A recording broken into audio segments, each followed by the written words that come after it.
This episode of Legends, the series, is brought to you by these fine companies.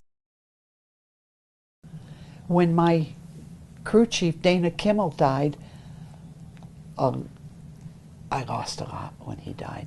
I had visions of coming back. I had a couple possibles to come back and run, but I had a wonderful retirement in terms of the fan reaction, and I didn't get a gold watch. Needless to say, they gave me, let's see, they let me hug the Don Perdome trophy. I'm being facetious now, but there was no pot at the end of the rainbow after 50 years.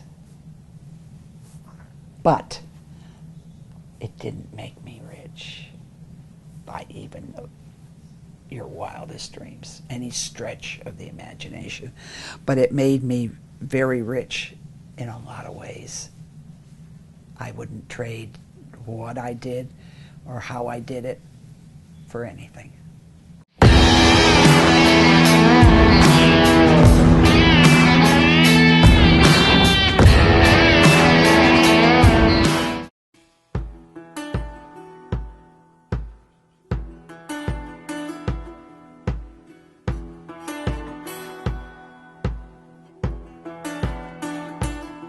Shirley and Rock. Shirley and Rock. Rock, Okay, R-O-Q-U-E, and that's Canadian French, and a lot of people call it Roque, Roque, but it's actually Rock.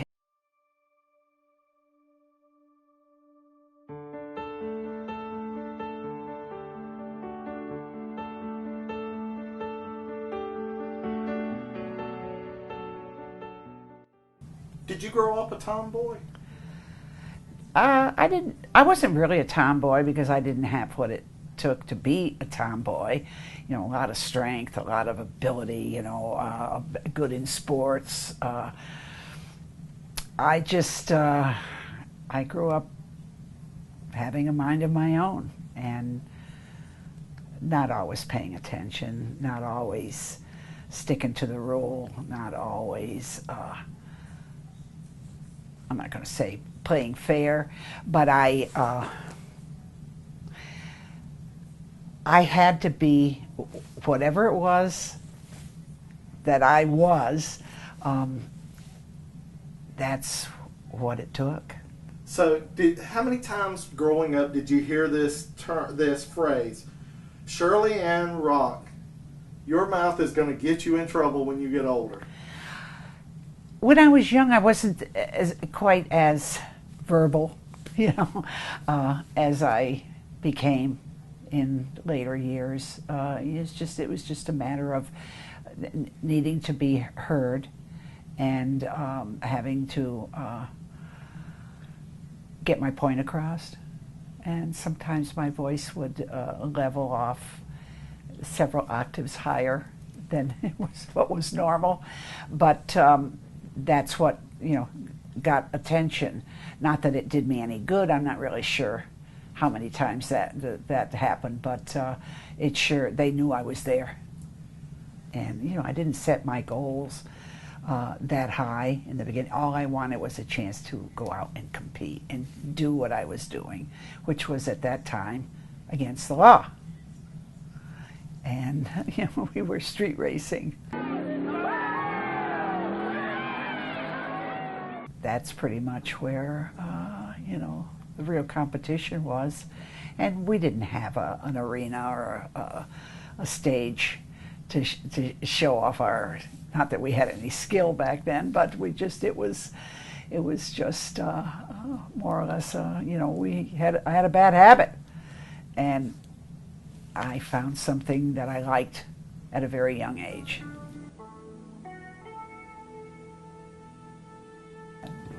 See, I'm thinking back to the days when you were a street racer and you would beat the guys on the Friday night out on the whatever that road was. Depot Road in Voorheesville. You beat these guys and they go the whole week, whole year denying that they got beat by you. But then you become the 1977 NHRA Top Fuel Champion and they're like, hey, she beat me back in the day. Yeah, well, I have people come up to me, fellas come up to me now and say, you know, I raced you, on Depot Road, or I raced you at Fonda. That just happened this past weekend. Somebody came up to me and said, I remember Fonda? Well, yeah, how could I forget Fonda? But I raced you. And of course, my memory is not nearly as good as I would like, and I don't recognize who I'm talking to. And you're talking 50 years ago, But yeah, a lot of people remember, the mark I set back then. And again, we didn't realize what we had. And it wasn't much. It wasn't much. But we worked at it and tried hard, and we turned it into something well worth chasing.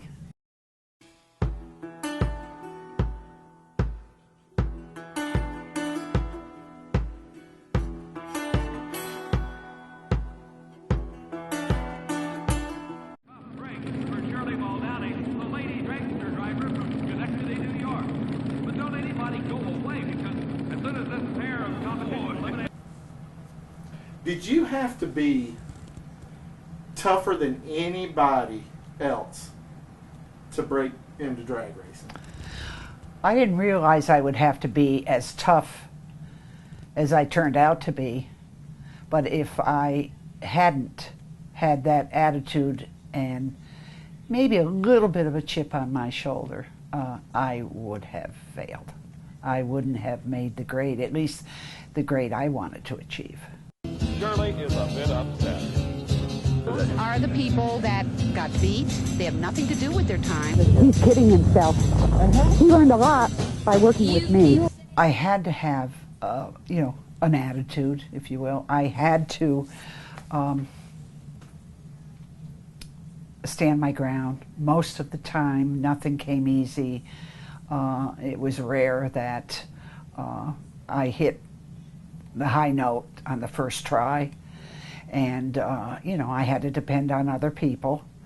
And from there, it was all in my hands. Driving the car came somewhat easy for me. And the equipment I had was, I'm not going to say it was, state of the art, but it was sure competitive and safe as it could be. Over 40 years ago, Shirley Muldowney became the first woman to earn her license in an NHRA professional class. This Top Fuel legend wasn't timid then, and she sure isn't shy about sharing her opinions now. I used to feel as though the fellas were really for me, really wanted me to stay in the Top Fuel ranks, but there seems to be a lot of sour grapes as far as the boys are concerned. I love beating them. That is the reason I'm staying in it. And here is Shirley Cha-Cha Muldowney, the only woman licensed to drive a Top Fuel dragster. Look at it through, the eyes of a woman or a girl or a female. I looked at it as I wanted to be a racer. And none of us, that means none of us, realized what this whole thing was going to turn into. And little did we know where the sport was going. I keep saying that, I look at the super speedways of today and all the perks and all the amenities and all the, the good stuff that's going along with what the racers have to work with today, and I go to people that are close to me. It's a shame that I couldn't have raced like this. It's a shame that I didn't have this thrown in my lap like most of them have today, and someone had to set the stage, I guess. And I'm for the sport, I'm thankful it was me, because I fought for decent food, decent ladies' rooms, facilities that were, that we needed, the sport needed. And I always cared about the impression we made on, on spectators. People would come to see me and, stand in line for 2 berths in the restroom, and there's 100 girls standing in line. So those are the things that irritated me, and I was very vocal about that, and I think it did some good by what I see today. I'd like to think I had something to do with that. Garlits once said about female drag racers coming in, he says, I asked him, I said, why was it so tougher for a female to gain inclusion than a person of color? A female driver had a tougher time than drivers of color in the sport. And he said, because this was a men's club. This was our deal. That's right. It was a old boys club, and they were all the same. I had some people there that would like to think that they held my hand, but there was always, that will remain unnamed, but there was always something in it for them. You don't have to go there, but they were always looking past me and looking to see what was in it for them. It's the only way I can put it. So I looked past that when the day came. I went, wait a minute. I have to move from this. I have to better myself and move away from this. Richard Tharp, I think he was the first one that probably treated you as an equal, from what I saw. I mean, he said, what was it? He said, I used to hate Shirley Muldowney 2 days of the week. Now I hate her 7 days of the week. And it was the manly men like that you just loved to needle on. Yeah, well, I didn't needle, but they would, he was always good with one-liners, and he had all the, if she beats me, I'm not gonna shut it off. I'm gonna drive it till it runs out of fuel, and things like that, And he, of course, he'd get himself exposure and attention, and Richard and we're friends today, but there were times when he was a nasty little guy. Do you feel comfortable saying the stuff that you went through? Oh, yeah, I feel very comfortable with it because there's a fair amount of people that are still there today that should be ashamed of themselves. But I was able to turn some of it into something positive. There are a good number of people that were certainly not good to me back in the day that I'm friendly with today. That I don't get close with anyone. I'm not I don't have a great gift of gab, so I'm not a copy clutcher. So I'm pretty much to myself these days. And, when you were at the races, the stuff that you had to put up with, it was just not from the racers. You caught it from the stands as well. In the early days, I caught it from the stands. There were times when I would read signs that were being man-made, self-made signs being held up in the stands. And I would complain bitterly to the NHRA that I wanted them out.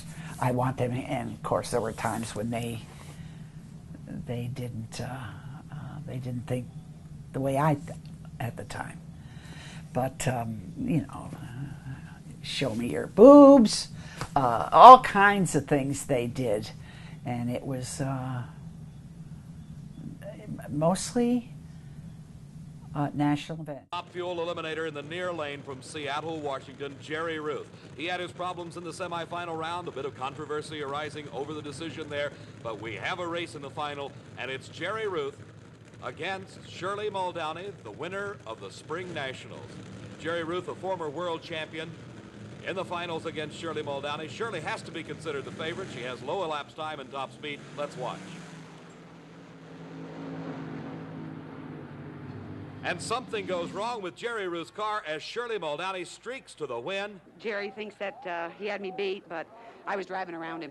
He lost a belt, but I was driving around him. It got controversial even before you got into the finals, and now that it's hindsight, go through it a little bit with me.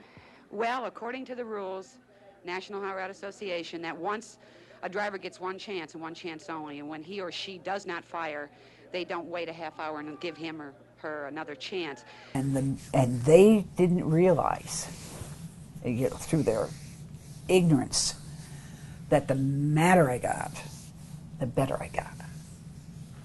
I became, I should say. And that was always my racing philosophy. And it was natural. It came with the territory. I was a handful, and thank God I was, because someone had to do it. And I know there are a lot of people on a higher level in different places within the industry and the sport, mainly the sport, that are very happy that it was me and I did it the way I did it, because I got all the garbage taken care of. Got it all put behind me, and I looked ahead, not behind. And you don't want to look back.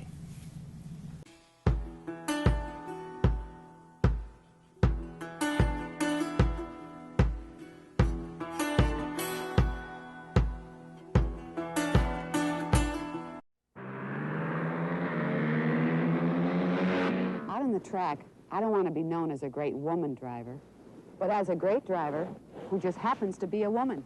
And when the race is over, one thing that really makes me feel like a woman is being with a man that smells of English leather after shave. How can anything that smells so clean and fresh be so sexy? I guess that's why all my men wear English leather, or they wear nothing at all. Is there a part of you that feels cheated that you didn't get to be a 100% lady during that time, that you had to fight like a guy? Yeah, well, I don't feel like I was cheated. I look at the monetary. I look at what came of sponsor deals, programs, whatever, and I would see it handed out to and divvied out to racers that weren't as good as I was, that didn't get the job done like I could get the job done. And I was, that was enough to irritate me. I knew they were making a mistake. They didn't know they were making a mistake, but I did. And of course, it didn't do me any good to, fight for Shirley. Someone else had to fight for me. So that's how my little programs, came along, and I did a whole lot with a very, very little. I do one thing. I race to win. And at 250 miles per hour, I have to concentrate on being the best. Just like Kentucky Fried Chicken, they concentrate on chicken, cooked up fresh to split-second timing with the Colonel's special touch. That's how Kentucky Fried Chicken got to be #1. And it tastes so good. It's the only time Mom's never in a hurry to finish first. Kentucky Fried Chicken, we do chicken right. You had to fight for inclusion as a driver, but I think some people kind of overlook the fact that in '78 you became a team owner too, a female team owner. Well, wait just a second. I was a team owner in '71, 2, 3, 4, 5. I didn't drive for Connie Coletta. That's a myth.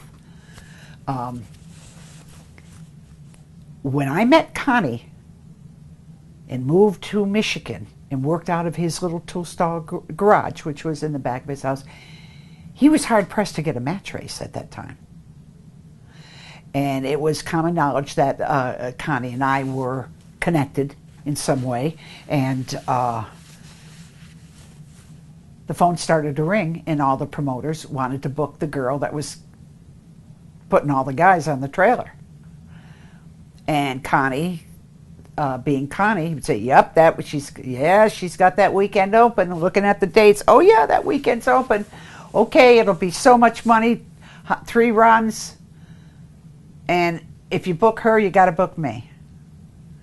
So all of a sudden, Connie Coletta was back on the match race scene, and he was, he was shutting it off at 900 feet and 1,000 feet.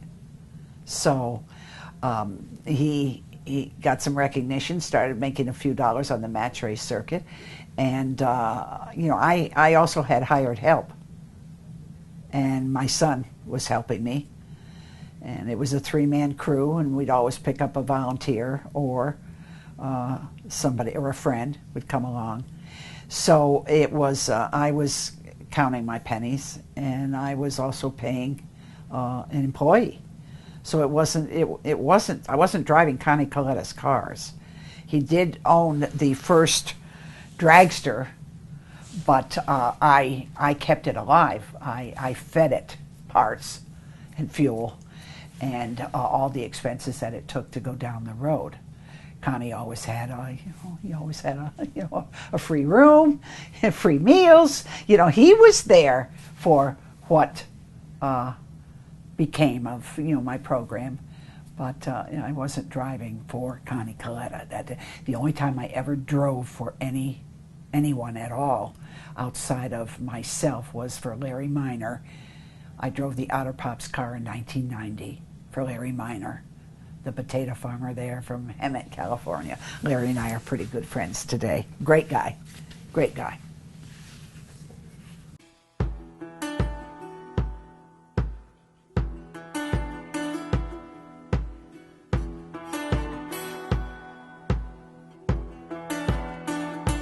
Well, here it is, the semifinal round. It's Shirley Muldowney from Michigan, world champion, the only woman to hold a license in Top Fuel dragsters. She's certainly proven herself. The world championship is at stake here. Muldowney in the far lane, Cornwall in the near lane. And Shirley has all the aces, far more experience. She's been the low elapsed time car of the previous 2 rounds. She's got the good lane. What more could the lady ask for? Both cars are now staged. Muldowney on the far side is prepared. The world championship is up to Muldowney. Her concentration and her driving. She pulls away. Muldowney is driving away from Cornwall as Cornwall smoked the tires on the line, and Shirley Muldowney is the world champion. You are now a 3-time world champion. It's got to be a tremendous feeling. I'm very proud. I'm very, very happy. The car had a lot to do with it. You know, Pioneer had a lot to do with it, but the people that build and maintain the car, Ron, Pat, my son John, they are in really a class by themselves.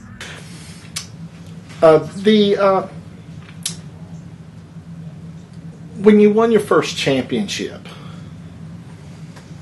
did any of this slow down any, or did it just get worse when you won your first championship? You know, I can't remember because you're talking 1977, so I'm not sure. But you know, we sewed that championship up at the U.S. Nationals in September, so that didn't go over real good, and it's the way we had to run points races then, and it was a trial to hold up under all that NHRA laid out on the table, and it was rough. Maybe not as rough for racers that had more to work with and ability of their own. I didn't work on the car, so I didn't have that going for me. I wasn't a one-man band. Garlits could build, tune, and drive. I was just a driver, and I had the hardest job of all, paying for it. So here we have Don Garlits today, still has a deal with Chrysler all these years, and you'll see he gets the truck every year and the car every year, and he gets but it's all divvied out, and of course I never really had that kind of support. So it was I had a Chrysler deal too, but it was handout cards, and they would gobble up the front row seat and get all the exposure they could, and there was nothing for my team. So I went through the years and with a little bit of a thing for them, and it's still there today. The final qualifying attempt for Shirley Muldowney, the world champion. An exploding engine And the world champ not in the program at the Gator Nationals. Proof positive there's no sure thing in the sport of championship drag racing. Well, I won the 77 championship, and Conrad was being himself, and when I realized that this isn't going to work for me, it's more trouble than it's worth, and I just couldn't put up with what he was dishing out. So I separated from him over the winter months, and it was a trial. It was awful. And gave the reins to my #1 guy at the time, who was #1 on the mechanics list, and Tobler and John to put their heads together, and we went out in '78 and had a horrible year. It was bad. Of course, Tobler was blowing up whatever he could, blow up, learning his trade. 79 was a little bit better year. And in 1980, we came off the trailer with a brand new Atterbury car that was really almost too small for me. But the paint was still, the lettering was still wet on the car when we rolled it out of the trailer at Pomona. But we went to the starting line for the final against Coletta and beat him. And I don't know how he got to the final as bad as he was running that particular event. But he was a gentleman at the end of the racetrack. And a couple of old friends here at the end of the run. Shirley Muldowney, the winner, and Connie Coletta, who gave her a great race.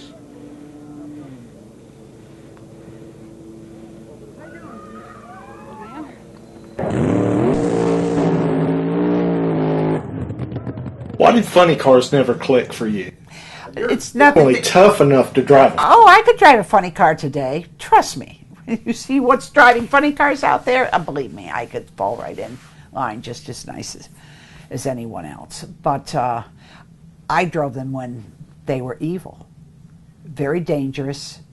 They had very little to offer other than it was a crowd pleaser, and but it was a very dangerous car to drive. I ran them 3 years, and it was 3 very, very tough years because most of the events were match races, and very few, a couple national events, that's all I could afford to run.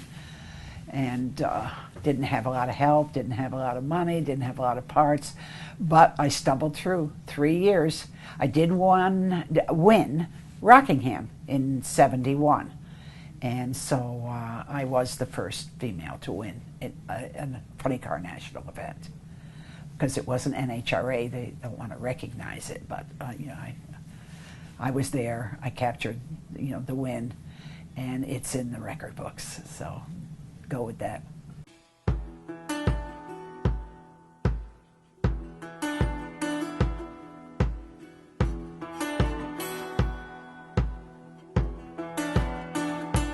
Has there ever been a better top fuel rivalry than the man Don Garlits and Shirley Muldowney? Rate Don Garlits as a driver, starting line driver. Off and on. I've seen him exceptionally good, and then I've seen him where I couldn't believe. I thought he was really late. But, we're all guilty of that one time or another, but I would call him marginal. Starting line, the tension is so thick you could cut it with a knife. This is the showdown of giants. Don Garlits will be in the far lane against this lady, the only person ever to win a Top Fuel World Champion title twice. Shirley Muldowney. Get down in Garlits country, and we took, I would take my share of abuse from, Garlits fans. And then, again, I'm sure that he had to put up with the same kind of thing when he got up in Shirley country. At least I think he did. And if he did, I'm sure Don had a way of taking care of himself. Is that why you were always so tough on Don, because his fans were so No, tough I was on? tough on Don because he took it, not that most of them didn't, and they had a right to, take it serious. I took it serious. What I was doing was very serious to me. But he took it to the next level, where it chewed away at him. He took it home with him. He took it to bed with him. It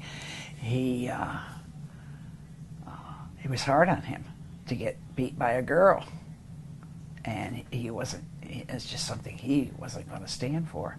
And I'm sure that he thought that I would go away some way, somehow. It didn't happen. He said in one of because I asked him about the days when you two would match race, and he said, Shirley, she was a tough racer, but boy, she could be mean sometimes. Well, when I didn't dish it out. I gave it back is what I did. That's a good way of describing, when, I just didn't pull into the racetrack ready, with my dukes up ready to fight. I would fight back, and they didn't like that. What about going against Big Daddy in the final? Oh, well, all I can say is now it's the old man and the old lady. Let's see who's the better. He says he owes you one from Columbus. No. He owes me 3, because I got him after Columbus, too. The 3-time world champion Shirley Muldowney, seriously injured in a horrifying accident over a year and a half ago. The legend of Top Fuel, the reigning world champion Don Garlits was her competition. The luck of their qualifying efforts brought about the first round match, creating this pressure-packed moment. If she knocks me out in this first round, it'll almost be like just granting her the world championship for 1985. What can you say, right? I mind racing Big Daddy, and I don't think he minds racing me. You wouldn't prefer another job? No, the way we look at it is we try to get rid of the good ones and then go on from there.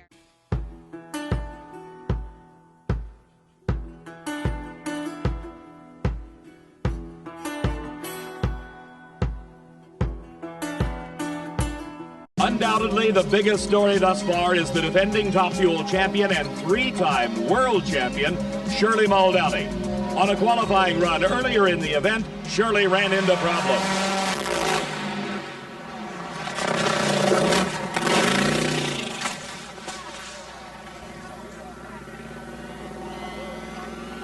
Shedding parts and pieces, the car finally rolled to a stop.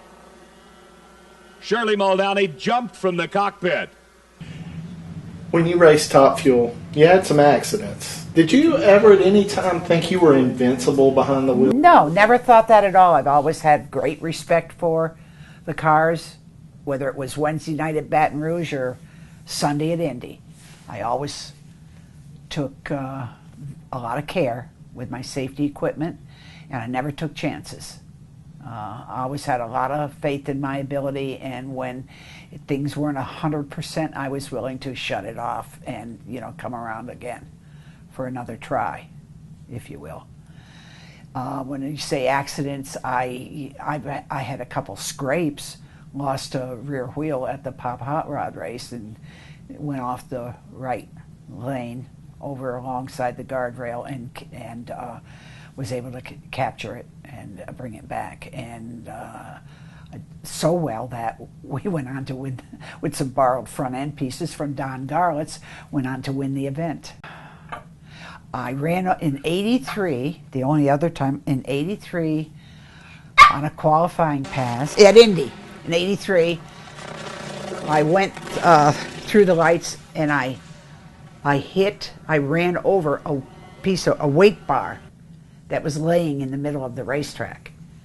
Piece of ballast came off somebody's car, and they didn't see it. It went unnoticed, and I hit it, and it broke the front wheel, and the front wheel went, and it sent me to the right, and it got up on the guardrail, and it was like this, up on top of the guardrail, doing one of these things. And Gary Beck had to shut off on the starting line on his run, thank goodness, because I would have probably gathered him up. And came back down, and it bent the chassis. It did all kinds of, internal damage. And we flew our car owner, Al Swindle, in from Washington State, And they did everything trying to get the car where it would, at least we could go racing the next day. It wasn't going to win the race, but at least we could make a show. And that's basically all we did.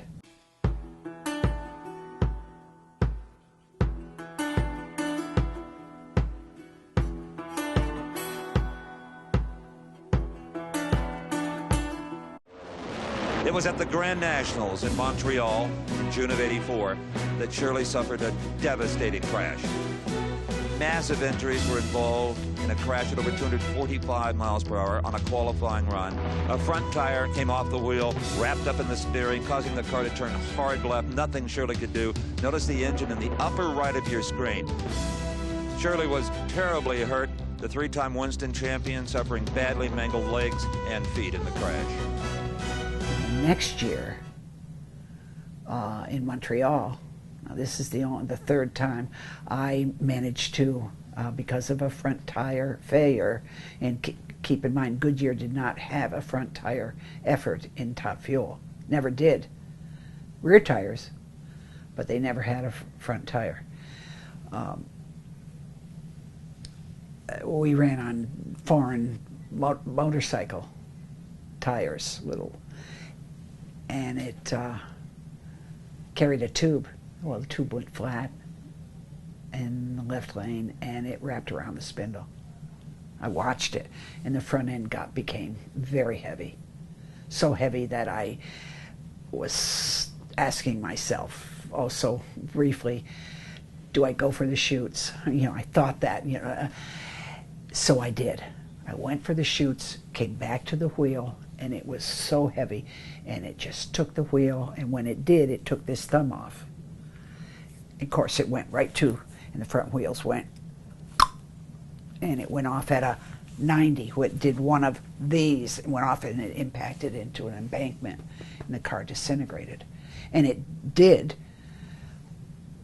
I mean, around 250, off and in, and the end result was, because that car had been sandblasted on 2 occasions for paint, they don't paint frames any longer, the car it broke like glass.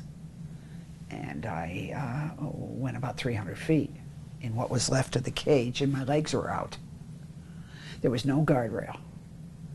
So NHRA learned immediately. The first thing they did was enact the waiver where you sign your life away when you compete. And of course we all realized, hey, that's exactly what we're doing. We're putting our lives in our own hands. But we didn't need NHRA to help us. So they immediately realized that they needed guardrail from A to B, A to Z. And that's exactly what they did. And because of that accident, it's the only time in 50 years I ever got on my head. It says a lot. It says an awful lot. For all the runs, a couple thousand runs, God knows how many. At the places that I raced, the facilities that I ran, short, narrow, dark. You talk about all the drawbacks, I know every single one of them. A lot of which the drivers of today, that I don't take real seriously, the drivers of today are not aware of. They don't stop to think. They've never been confronted with it. How would they know? So, because of my accident, the sport became 100% safer. Goodyear immediately designed, developed, and produced and delivered the Shirley tire. Tested at 380 miles an hour. So what happened to me isn't going to happen again. Thank you, Goodyear.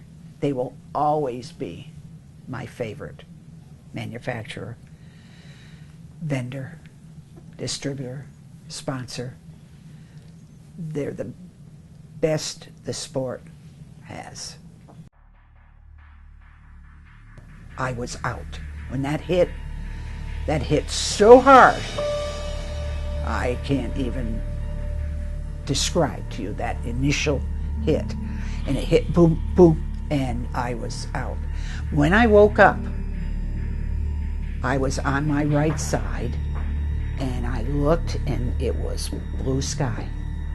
And I thought immediately that I had come out of the car.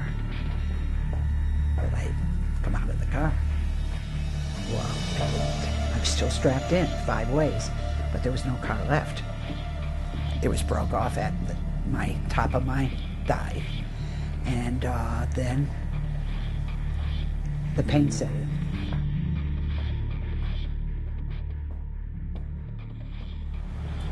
When you had your accident, did you think you were going to die? When they were tapping my stomach in Montreal General, yeah, I wanted to die. I never, ever want to be in that much pain again. I'd rather go down than to ever feel what I felt ever again. I never want to hurt like that ever. Knowing the extent of your injuries, and I believe at one time your leg absolutely fell apart on the doctor's table. Well, it knocked my left foot off. Montreal General is, they had a wonderful doctor there, Dr. Larry Konecki. And they called him out of bed. You got to come down and fix this race car driver. What? And his wife went, what? Some woman? Race car driver? Oh, dear. Go back to sleep. But they worked on me a long time. I was in ICU a long time. But they patched me up, and I had 20 pounds of Hoffman devices. Now, those are those external fixators that were developed in Switzerland. And that's what I carried for. I was in Montreal General for 2 months. I was in Detroit Receiving for a month, and that's where I really ran into trouble there. They didn't know anything about external fixators, so those idiots took them off, and the legs virtually fell apart on the operating table. They thought they were doing me a favor. They did me a real injustice, because I have a gait today because of that. When the bones that were completely non-union, they were compound fractures. They were lined up beautifully when I came from McGill, and when they took them out, the pieces fell apart, and somehow they caught, and the 4-inch segment is caught like this. So I have a beautifully crooked right leg. And I'm 5'8" shorter on the right side. So I'd be much better off, not so much the gait, but I'd be much better off because I'm a little topsy-turvy, and that hinders me. And of course, I have a fused ankle. When that left foot, they had to fuse it. So you could really push me over kind of easy if I wasn't carrying my gun. How much did you go back and forth with? Do I really want to come out here and race again, or do I just want to be done? I didn't even give it a second thought about going back to the driver's seat. I just had to, I had to go back to work. My guys needed a job, and I wanted a race car, and that's all I knew other than how to cook lasagna. I needed to go back to work. So we gained a sponsor, and 18 months later I was back in a car. I did get to Dr. Terry Trammell. He's the Indy 500 doctor that did so well and patched up everybody. He was like a magician. Retired now, but he saw me when I was still the following January. I was 7 months into it, and he cut the cast from, thank you, Detroit Receiving, and he cut that cast off my leg and said, okay, pick your leg up. And when I did, the heel stayed on the gurney, and the leg pivoted like a hinge. It was ugly. And the minute he saw that, he went, he was operating on me 2 days later. And he saved my leg, and then he did the fusion. 6 months later, I had to withstand that for another 6 months. Very painful. And Trammell did a wonderful job. And Dr. Konecki in Montreal. they almost spoiled, Detroit almost spoiled his work. But initially, and Ronnie Davis, the NHRA paramedic, my hero. I wish he was still out there.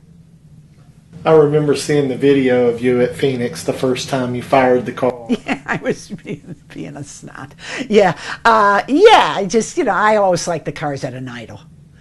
Much better than with the throttle down, other than going, getting to the lights first. That's always the best. That's why you're out there. But I've always liked the fuel cars at an idle. I think they sound so wonderful. Just wonderful. Was it at that day that you found out just how tough you really are? I knew way before that how tough I was. The skin grafts were awful, and they put a Broviac in my chest because I refused to have a tap for IVs, but they, oh, you're going to do it, Shirley. Oh no, I'm not. Oh yes, you are. And they just kept, surgery after surgery after surgery. So I didn't want one more needle. I was over it, and it's what it took to get better, and I was hurt. I was very hurt. For the fans here at Firebird Raceway, the final round was an emotional one. They loved Shirley Muldowney. This is where she came back after her accident some years ago. Shirley, it's been lonely in the winner's circle without you. Yeah, it has. We did it.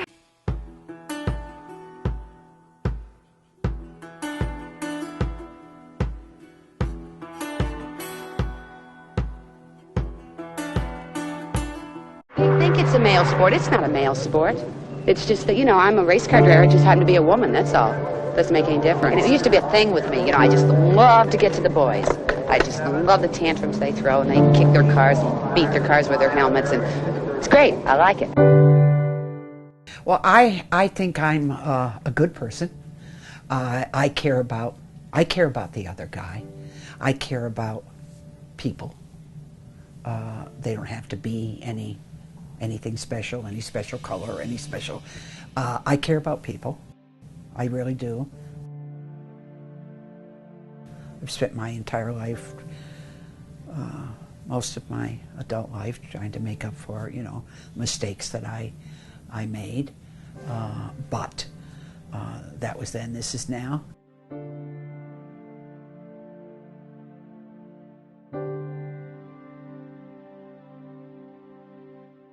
Mostly, I want to be given credit for the lady driver that really delivered the goods.